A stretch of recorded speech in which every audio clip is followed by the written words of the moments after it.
Hi there, Janet Fritz here for Galaxy Girl Creations. Welcome to my channel.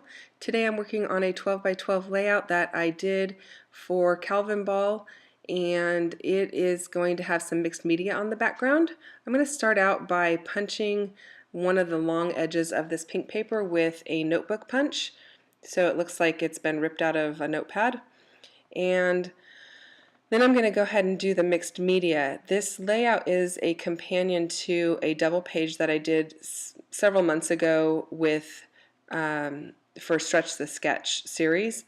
And so if the mixed media looks familiar, I'm using the same paints, the same techniques, so that it can pull it all together. Back when I did the Stretch the Sketch video, I didn't do a lot of journaling on the page, and that is because I knew I had more photos and I would be doing the journaling on a different page. So this is that page. It's going to have a lot of journaling on it, telling kind of a funny story about the camping, and I will tell you more about that in a little bit here. But first of all, I'm just using some Dylusions paint. I love these bright, vibrant colors, and I'm just using these mixed media tools and just squishing them down and spinning them around to make the circles, and I really like how it comes out. I know that I'm going to be using that pink paper on the right hand side, so I don't need any paint on the right hand side of the white paper. So that's why I'm only giving this paint treatment to the left hand side. So the photos are of our family camping with some friends of ours at a place in California called Bullard's Bar. It's kind of an unimproved campground. They've got boating, and the campsites have, there's not a lot of improvements, meaning the trash cans don't have bear-proof lids, and there are bears at the campground. Same with the bathrooms. The bears could get in the bathrooms. Anyway, the story is about a visit that we had from some bears. I'm not going to read you the journaling, but I'll give you just the synopsis of the story. We were going to bed that night in our tent, and we heard several noises in the campsite. My daughter kept hearing them, and we kept reassuring her that it's people just walking through the campsite to get to the bathrooms, which we were not too far from. And sure enough, she'd look out the window of the tent and see flashlights, and it was no big deal. Well, after a period of time, everything was quiet and dark, and she kept hearing the noises, and she woke me up and was like, "Mom, there's something out there." And I said, "Yeah, it's just people." She's like, "It's not people, it's not people." And so I took my flashlight and looked out the window of the tent, and there were some eyes staring back at me, and our tent shook a little bit.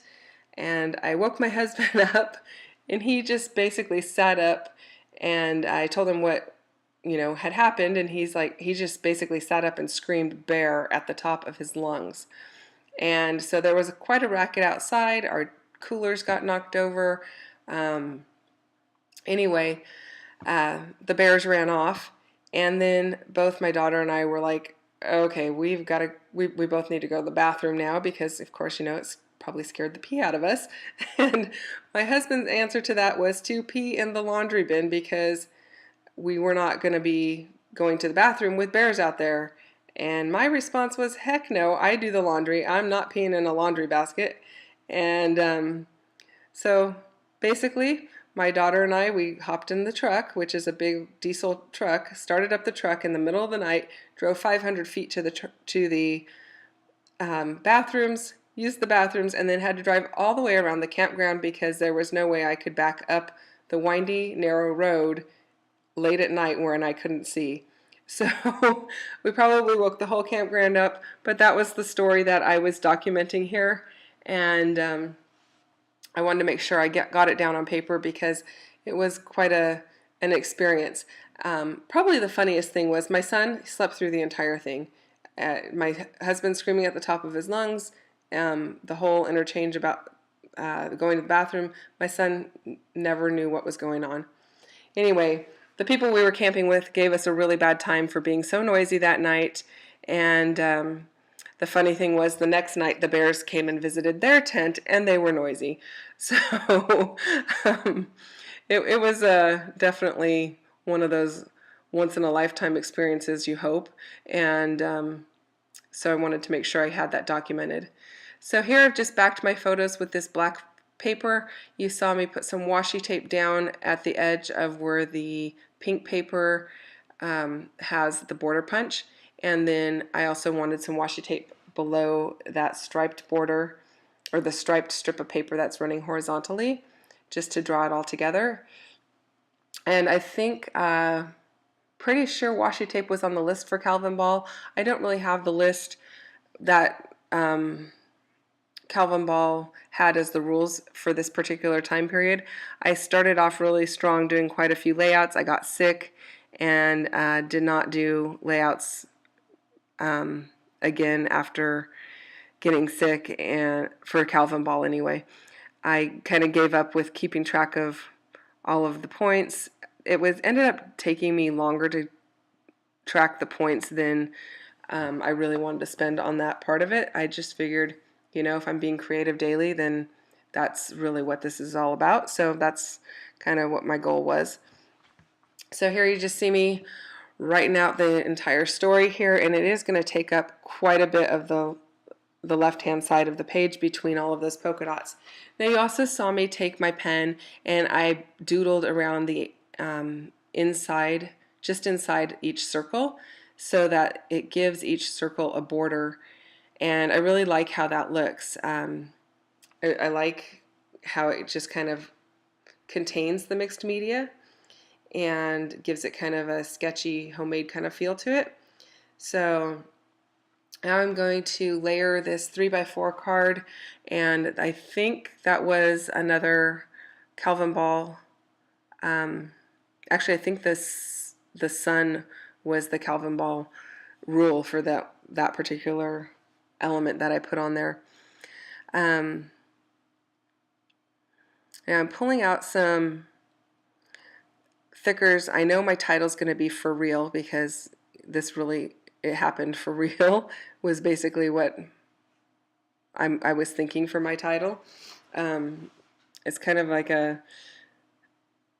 I mean, this could happen to several people, but it was a little bit of an unbelievable story for us. We actually still have one of the coolers that we had on that trip, and there are bare teeth marks in it.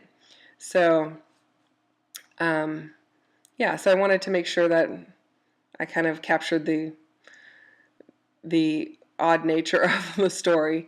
So now I'm just making some banners out of this paper. This paper is from the floral one, is Simple Stories from their Hello Summer collection last year. And then some of this other bright paper is, I think it's Photoplay, and it's birthday paper. I don't remember the name of the collection, but it is from one of their birthday lines. And I really like how it coordinates together with all of the bright colors from the Simple Stories and from the Dylusions paint. Everything kind of just goes really well together. So I'm making some banners here. I'm going to doodle on those as well, and then I'm going to play around with the idea of punching some circles for the banners to come out from behind, and I will eventually add those. I don't know, I felt like it gives the banners a place to live, and so you're going to see me audition these pieces here that I've got that are already punched. I'm obviously not going to use those because they're not the right color or the right size, but that was kind of my thinking was, do I want something in front of these banners or what? And I did add them out of that yellow paper.